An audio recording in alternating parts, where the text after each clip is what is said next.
In 301 AD, Roman Emperor Diocletian took a step that shocked the entire empire. He issued what was called the Edict on Maximum Prices. This wasn't a normal imperial order. It was a massive 32-chapter law that set maximum legal prices for more than 1,200 goods and services across Rome. From wheat and wine to wagon wheels, silk, and even the wages of stonecutters. And the punishment for breaking these price controls wasn't a fine, it was death. Diocletian didn't do this because he was a power-hungry tyrant obsessed with control. He did it because the Roman economy was falling apart, prices were exploding, inflation was out of control, and he truly believed greedy merchants and speculators were responsible for the crisis. But he was wrong. Merchants weren't causing the collapse, they were reacting to it. The real problem ran much deeper. For nearly 100 years before this edict, Rome had been quietly debasing its currency, reducing the silver content in its coins to fund an empire that had become too costly to sustain. Coins that once contained about 95% silver were, by 301 AD, barely 5% silver. The money itself was breaking down, and price controls were Diocletian's last-ditch effort to stop the system from unraveling. It didn't work. Within 10 years, the price controls were abandoned, and within a century, the Western Roman Empire no longer existed. Here's the part that really matters. Rome didn't fall because barbarians invaded. The invasion succeeded because Rome was already empty inside, and Rome became hollow because its leaders failed to recognize a critical turning point. The moment the empire shifted from creating real wealth to simply managing decline. They missed it because at the time, Rome still looked powerful, the legions were strong, the borders held, the currency still circulated, everything appeared stable until it suddenly wasn't. Now jump forward to August 4th, 1914. Britain stands as the undisputed superpower of the world. The British Empire stretches across 13 million square miles and rules over 412 million people, almost a quarter of humanity. The pound sterling serves as the global reserve currency. London is the financial center of the world. British leaders see their dominance as permanent. They've been on top for more than a century. Their navy is larger than the next two navies combined. Their empire produces rubber, wheat, gold, everything a global power could want. Then World War I begins, and in just 4 years, Britain transforms from the world's largest creditor into a massive debtor. By 1918, Britain owes the United States $4.7 billion, a sum equal to well over $100 billion today. But here's what's crucial. The war didn't cause Britain's decline. It exposed a decline that was already underway. Britain had already passed its peak. The empire had shifted from being a productive engine to a financial structure, living off past success. The war simply made that reality impossible to ignore. British leaders missed their own transition point. They believed the empire was still profitable when it had already become a burden. They believed their financial power reflected present strength when it was actually built on historical momentum. And by 1931, Britain was forced to abandon the gold standard. By 1945, the pound was no longer the world's reserve currency. By 1956, the Suez Crisis proved Britain could no longer act independently of American approval. The empire didn't fall because Britain was invaded, and it didn't collapse in a single catastrophic moment. It fell quietly because they missed the moment when the economic foundation of their power had already eroded. Now, look at the United States in 2026. The US dollar is still technically the world's reserve currency. American military power? Unmatched on paper. The US economy? Still one of the largest in the world. Financial markets? Still watching the Federal Reserve. American tech companies? Dominating globally. Everything looks fine. Just like Rome in 280 AD, just like Britain in 1910. But here's the catch. There's a pattern that shows up at the peak of every empire. A specific transition that happens before decline becomes obvious. And that transition, it happened in the United States decades ago. The pattern is simple. Empires don't collapse because they stop being powerful. They collapse when they switch from creating wealth to extracting it, from producing value to just managing currency, from building things to financializing everything. And they don't even notice it because all the external markers of power still look intact. Rome missed it, Britain missed it, and the United States missed it. And now in 2026, we're watching the consequences unfold in real time. Let me show you the exact moment each empire missed it, why they missed it, and why what's happening right now in America is the inevitable result of a shift that happened 50 years ago. Rome's moment came in 235 AD, and the warning signs were so clear, Roman historians documented them. But Roman leaders ignored it. For centuries, Rome's power rested on one thing: producing more than they consumed. Roman agriculture fed the empire. Roman engineering built infrastructure across Europe. Roman manufacturing created goods that were exported throughout the known world. Roman mines produced gold and silver that backed their currency. The empire generated real wealth. Military conquest didn't just expand territory, it added productive regions under Roman control. The system worked, but by 235 AD, something had shifted. Rome was still militarily strong, borders were defended, currency was still accepted. But look at the imperial economy. Roman manufacturing had declined. Why make things when you could import them cheaper from the provinces using your strong currency? Pottery that was once made in Italy, now imported from Gaul and North Africa. Textiles, imported from Egypt. Even food production had shifted to provinces. The Roman economy had financialized. Wealthy Romans weren't investing in productive enterprises. They invested in land, slaves, and lending money at interest. The goal wasn't to create new wealth, it was extracting rents from existing assets. Government revenue, increasingly coming from taxation, rather than state-owned productive enterprises.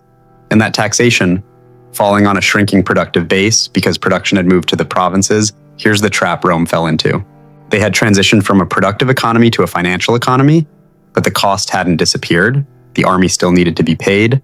The bureaucracy still needed maintenance. The borders still needed defending. So they did what every empire does at this stage. They debased the currency.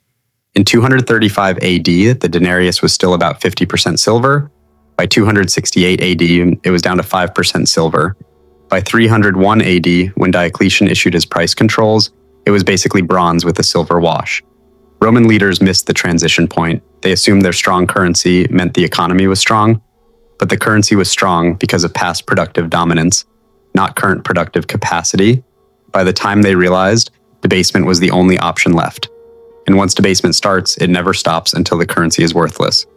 The Roman Empire didn't fall to barbarians in 235 AD. It didn't fall in 268 AD, not even in 301 AD when price controls were issued.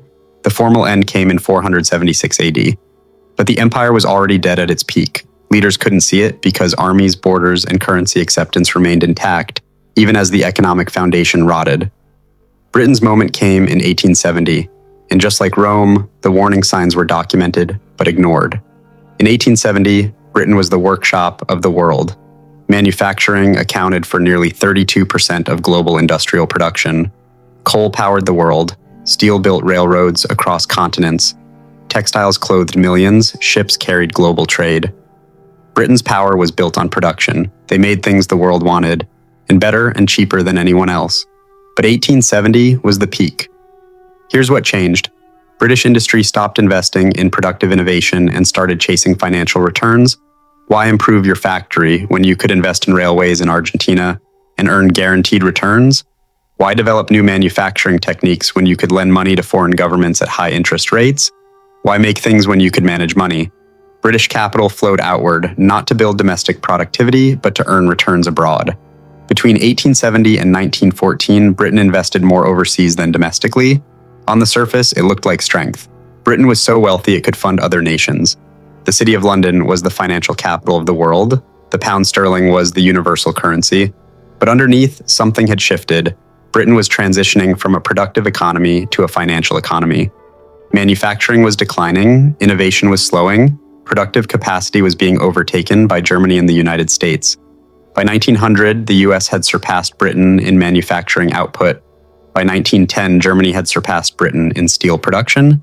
Britain's share of global manufacturing had fallen from 32% in 1870 to 14% in 1913, but British leaders didn't notice because the pound was still strong. London was still the financial center. Britain still had the largest empire. All the external markers of power remained. Then came World War I, and the illusion shattered. Britain entered the war in August 1914 as the world's largest creditor nation. Other countries owed Britain money. Britain exited the war in November 1918 as a debtor nation, owing billions to the United States. How did that happen in just 4 years? Because Britain's financial power was built on past productive dominance, not current productive capacity. When war required actual production, ships, shells, weapons, equipment, Britain couldn't produce enough. They had to buy from America and borrow to pay for it. The war didn't cause Britain's decline. It revealed that decline had already happened. Britain had already transitioned from a productive power to a financial power. They just didn't notice until they needed production again. After the war, British leaders tried to restore the old order. In 1925, Winston Churchill, as Chancellor of the Exchequer, returned Britain to the gold standard at the pre-war exchange rate. He wanted to restore the pound's position as the global reserve currency. It was a disaster. The pound was overvalued relative to Britain's actual productive capacity. British exports became uncompetitive. Unemployment soared. By 1931, Britain abandoned the gold standard anyway. Churchill later called returning to gold at the old rate the biggest mistake of his political career. But the real mistake wasn't the exchange rate, it was trying to maintain financial dominance after productive dominance had already been lost. You cannot be a financial power without being a productive power. Currency eventually reflects the economy, not the other way around. Now look at the United States in 2026 and watch the consequences of missing that same transition. America's moment, the transition point that was missed, came in 1971, and we are now living through the endgame of that missed opportunity. In 1971, Nixon closed the gold window. The dollar was no longer convertible to gold. For the first time in history, the world's reserve currency was backed by nothing except trust in the US government. Why did Nixon do this? Because the US was running trade deficits, foreigners were accumulating dollars, and were starting to exchange those dollars for gold. US gold reserves were draining. So Nixon ended convertibility. At the time, this looked like a strong move. America was so powerful, it could unilaterally change the rules of the global monetary system. But here's what it really signaled. The US was transitioning from a productive economy to a financial economy. And that transition was happening because domestic production was becoming less competitive relative to manufacturing in Germany and Japan. In 1970, US manufacturing was 25% of GDP. Today, in 2026, it's barely 10% of GDP. The US didn't stop being an economic power. It shifted from making things to financing things. Look at what happened to American industry. 1970, General Motors, largest company in America by revenue. They made cars. 2026, Apple, Microsoft, Nvidia, Amazon, largest companies by market capitalization. They make software, chips designed elsewhere and manufactured in Taiwan, run platforms, and manage logistics. Nothing wrong with software and platforms, but here's the problem. You can't eat software. You can't build infrastructure with code alone. You can't power cities with apps. You can't fight wars with financial derivatives. When Rome transitioned from production to finance, they could still import what they needed from the provinces using their strong currency. When Britain transitioned from production to finance, they could still import what they needed from the empire using the pound. The US could import what it needed from the world using the dollar. But that only worked as long as the dollar remained the reserve currency. Reserve currency status only lasts as long as the world believes in American productive capacity. Here's where we are in 2026. US national debt, $35 trillion. Annual deficits, $2.5 trillion plus. Trade deficit in 2025, $850 billion. Now America consumed $850 billion more than it produced. How does this work? Because the dollar is still the reserve currency, other countries still need dollars to conduct international trade. They buy US Treasury bonds, which finances the US deficit, allowing America to keep consuming more than it produces. It's a perfect system as long as the dollar remains the reserve currency. But look at what's happening right now in 2026. 2001, dollar equals 72% of global foreign exchange reserves. End of 2025, dollar equals 56%, 16 percentage point decline in 24 years. Pace of decline accelerating, lost 2 full points just in 2024 to 2025. China now settling 28% of cross-border transactions in yuan, up from 23% 2 years ago. Saudi Arabia accepting yuan, rupees, and even digital currencies for oil sales. BRICS nations launched alternative payment system in October 2025. $47 billion monthly transactions. Central banks globally bought 2,500 tons of gold in 2025, breaking 2023 record. People's Bank of China added 89 tons in Q1 2026 alone. They're not buying gold because they think it's a great investment. They're buying gold because they're actively preparing for a world where the dollar is no longer the universal reserve currency. If the dollar loses reserve status, the US faces the same crisis Rome and Britain faced. The cost of empire exceeds the productive capacity to sustain it. US military budget, $927 billion, fiscal 2026, 750 military bases in 80 plus countries, Navy still patrolling global shipping lanes, security guarantees to dozens of nations. All of this is only affordable as long as the US can print dollars and have other countries accept them. But the Treasury market is breaking. March 2026, third Treasury auction failure in 18 months. Treasury tried to sell $42 billion in 10-year notes. Primary dealers had to absorb 31% of the auction, normally 10 to 15%. Federal Reserve intervened. $18 billion overnight funding. Foreign buyers are walking away. China Treasury holdings, $780 billion, down from $1.1 trillion in 2021. Japan, net seller for 9 consecutive months as of March 2026. Saudi Arabia, holdings dropped $37 billion in 2025. The world's safest asset cannot find buyers at the offered interest rate. Nobody. The Fed is doing quantitative tightening. They're sellers, not buyers. Domestic buyers can't absorb the volume, so yields have to rise to attract buyers. 10-year Treasury yields hit 4.8% in February 2026, the highest level since 2007. And here's the trap. At 4.8%, 8% interest payments on $35 trillion in debt are $1.68 trillion per year. That's $1.68 trillion in government spending that produces nothing. No roads, no schools, no defense, no benefits, just interest to previous lenders. And it gets worse. In the next 24 months, between now and early 2028, $11.7 trillion in existing Treasury debt reaches maturity and must be refinanced, plus another $5 trillion in new debt to cover deficits. The Treasury needs to sell $16.7 trillion in bonds over the next 2 years in a market where auctions are already failing, where foreign buyers are leaving, where yields are rising. This is the debt death spiral. It's the same pattern Rome entered in 235 AD, the same pattern Britain entered after World War I, and we're watching it happen in real time. Here's the pattern that connects all three. Empires make a specific transition at their peak, and that transition is always the same. They shift from wealth creation to wealth extraction. Instead of investing in productive capacity, the elite invest in financial engineering. Instead of making things, they manage money. Instead of building, they rent-seek. Rome's elite stopped investing in workshops and started investing in latifundia, giant agricultural estates worked by slaves. They weren't creating new wealth. They were extracting rents from land. Britain's elite stopped investing in factories and started investing in foreign bonds and colonial ventures. They weren't creating new wealth. They were extracting returns from financial assets. America's elite stopped investing in manufacturing and started investing in stock buybacks, private equity, and financial derivatives. They're not creating new wealth. They're extracting value from existing assets. Look at what happened just this quarter in early 2026. S&P 500 companies announced $312 billion in stock buybacks.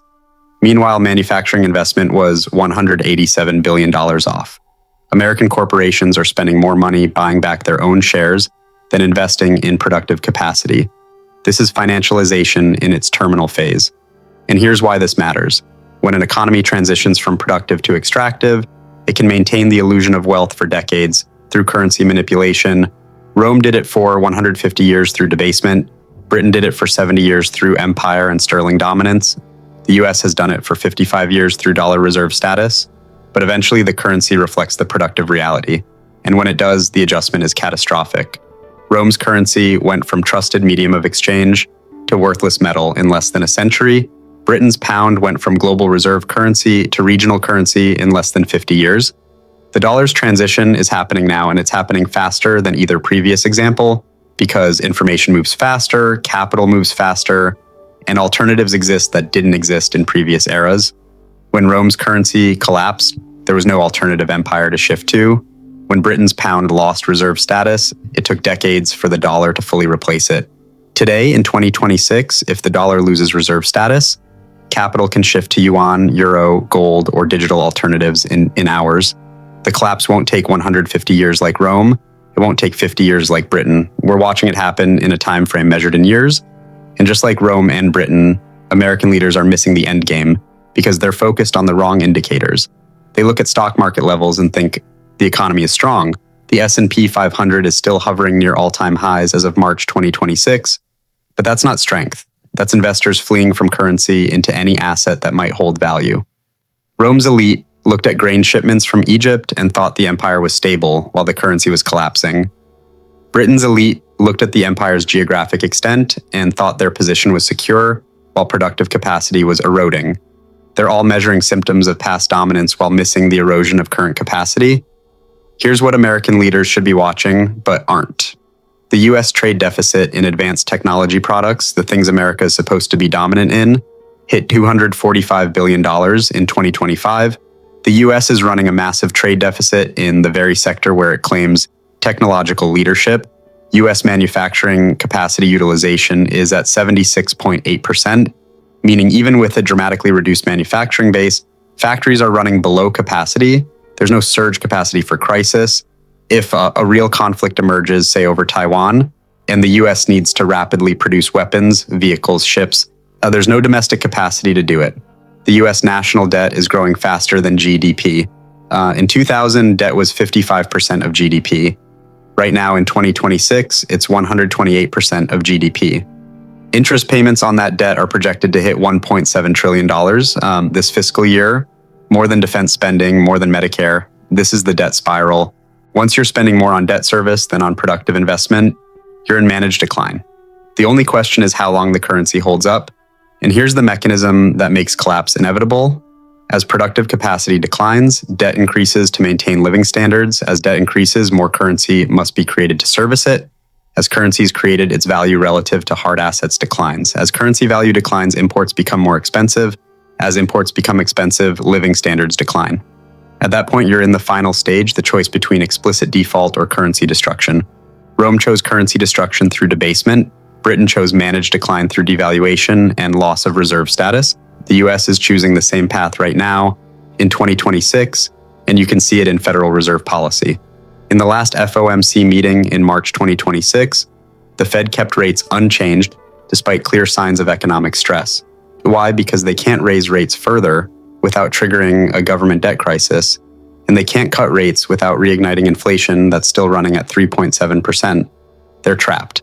And trapped central banks always choose the same option, print money and destroy currency value rather than allow explicit default. They'll call it quantitative easing or emergency liquidity provision or whatever new term they invent. But what they are doing is the same thing Diocletian did in 301 AD, trying to solve a production problem with a currency solution. It didn't work then, it's not working now. We're not at the beginning of this process. We're in the final stages. The signs are everywhere if you know how to read them. Look at what's happening in commercial real estate right now in 2026. Office building values in major cities have fallen 45% from 2019 peaks, but small and regional banks are still carrying these properties on their books at valuations from 2021 and 2022. Why haven't regulators forced them to mark these to market? Because if they did, 280 banks would be technically insolvent based on the latest estimates from the FDIC. So regulators are allowing an accounting fiction to prevent a banking crisis. That's not stability, that's a controlled demolition in slow motion. Look at what's happening with corporate debt. $1.88 trillion in corporate bonds are maturing in 2026 and 2027. Companies that borrowed at 3% in 2020 are now refinancing at 8%. Moody's just reported that corporate default rates hit 4.2% in the first quarter of 2026, the highest level since 2009. Look at what's happening with the federal deficit. The Congressional Budget Office just revised their projection for fiscal 2026, and the deficit is now forecast at $2.66 trillion, up from $2.1 trillion just 6 months ago. Every projection keeps getting worse. Look at what's happening with Social Security. As of January 2026, Social Security is now running a monthly deficit of $11 billion. The trust fund is being drawn down faster than projected. Depletion has been moved up to 2032. Look at what's happening globally. The BRICS summit in July 2025 announced a common settlement currency backed by a basket of commodities. The IMF just published a working paper in February 2026 titled Preparing for a Multipolar Reserve System. Saudi Arabia signed a defense pact with China in January 2026. These aren't warnings of what might happen. These are events that are happening right now. So who wins and who loses as this plays out through 2026, 2027, and 2028? Everyone holding dollar-denominated assets is losing. Your savings are losing purchasing power every month. Your bonds are losing value. Your pension that's promised in dollars is delivering checks that buy less. If you're counting on Social Security, you're getting your payment, but it's buying 12% less than it did 3 years ago. And that's accelerating. Workers whose wages are denominated in dollars are losing. Your salary might have gotten a 3% raise, but real inflation, the actual increase in your cost of living, is running at 6 to 7%. You're working the same hours for money that buys less food, less energy, less housing. Small businesses operating on thin margins are dying. When input costs rise faster than you can raise prices, margins disappear. When consumers have less purchasing power, revenue falls.